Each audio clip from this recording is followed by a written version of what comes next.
such adventures, a record deal, right? So we made a bunch more videos. We just kept on going. And then there was one guy who had his own little record label, and he worked for Polygram in Chicago, and he had put out Per Ubu on that label. So I figured, like, well, that is somebody that I might want to try out. So I get in touch with him. I fly to New York.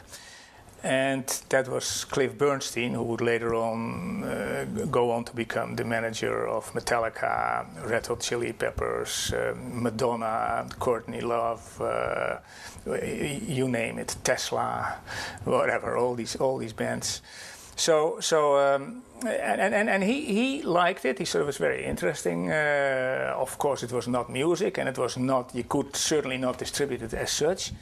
But he liked all this video stuff because he was also like hip to the fact that there would eventually be this sort of like music video scene. This again was still before MTV.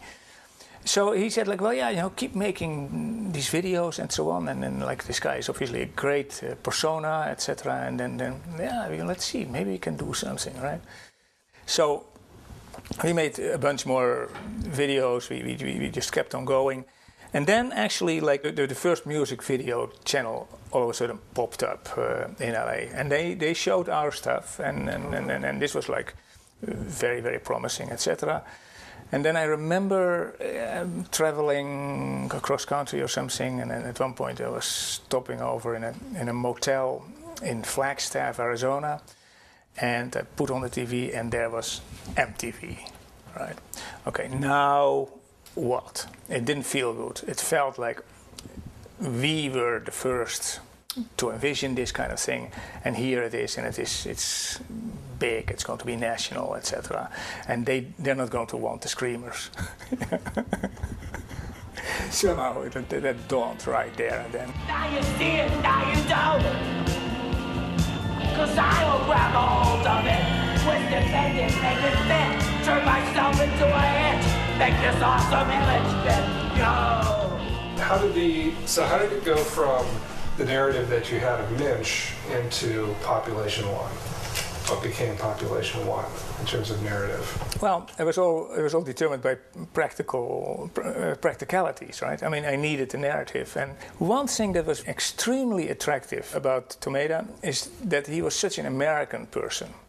There was so much Americana around him, and I thought, like, well, we can maybe make use of that, because no matter what, this was going to have to be a vehicle about Tomeda, clearly. Otherwise it wouldn't work. So we had him. He was the constant that would put it all together. So this Americana thing nevertheless rubbed off. And then I figured out, like, well, what if we make this a revisionist story of America? So it's basically a revisionist history of the United States. So Tomeda, we had already all this stuff in this sort of disco Caligari, whatever it was, right, from Mensch. So we called that the bomb shelter. We put Tomeda in that bomb shelter, and we can even use some stuff from Mensch that will look like there was a backstory there.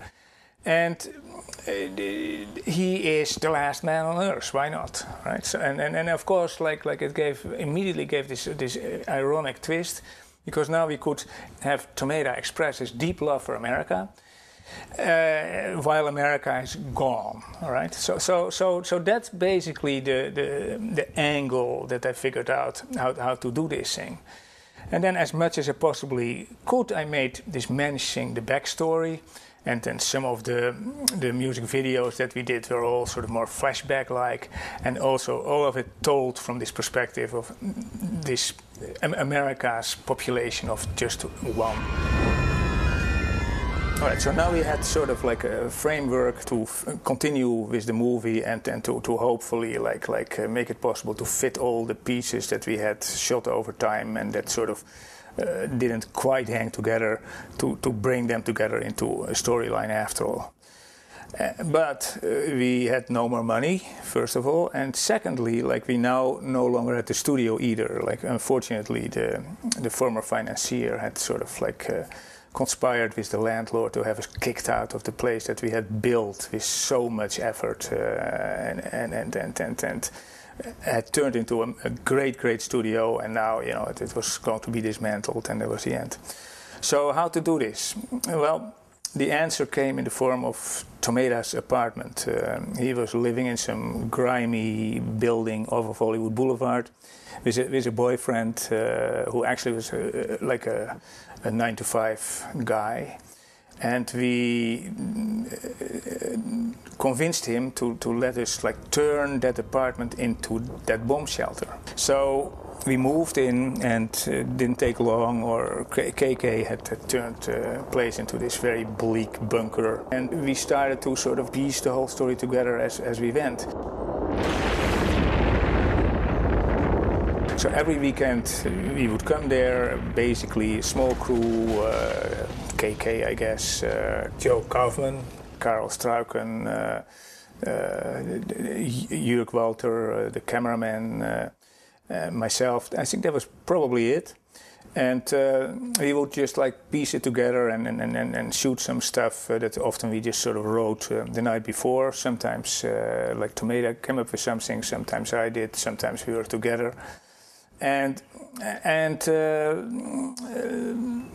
this went on and on and on and on. As a matter of fact, to be quite honest, it's embarrassing to say, but it took a year. So basically, Tomeda and his boyfriend lived for an entire year in this bomb shelter, in this completely fucked up apartment, with really no part of life whatsoever. It was a joke.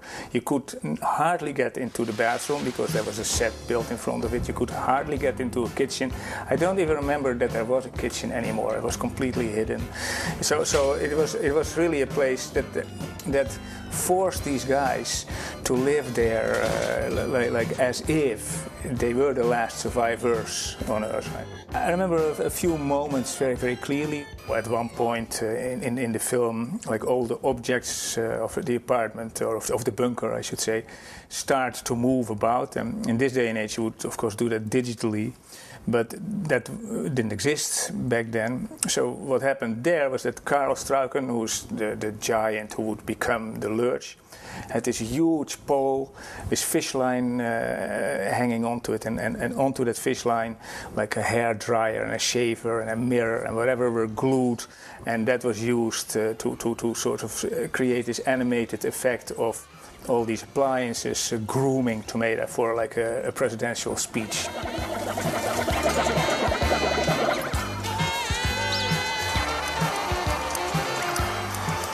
I mean, it was a rather pathetic situation, but the inventiveness of what Karel was doing there, for example, has always been exemplary for all the stuff that we somehow concocted and could get away with. And then there were, of course, blue screens where later on we would key in all the audiovisual Americana sections of a story. So out of all this chaos, a great country came to be. Since Roebuck and Barboya chased the face of the prairie, and many other pioneers raised a family. Gets born to be Americans, the last of whom is me. I have always deeply admired the way Tomeda saw America, the way Tomeda saw the Greyhound bus, the way Tomeda looked at art in a country that is sort of destitute of art, where there's no support for that.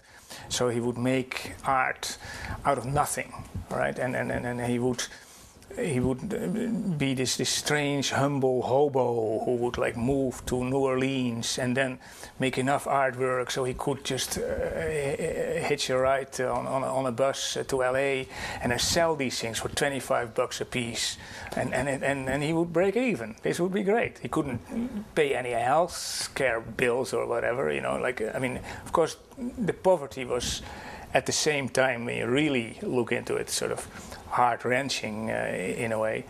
And he had that in common with other people in the movie. For one, there was Al Hansen, and he was the father-in-law of David Campbell, and later on would become the big role model of Beck again. And Al was another one of those strange, scrappy artists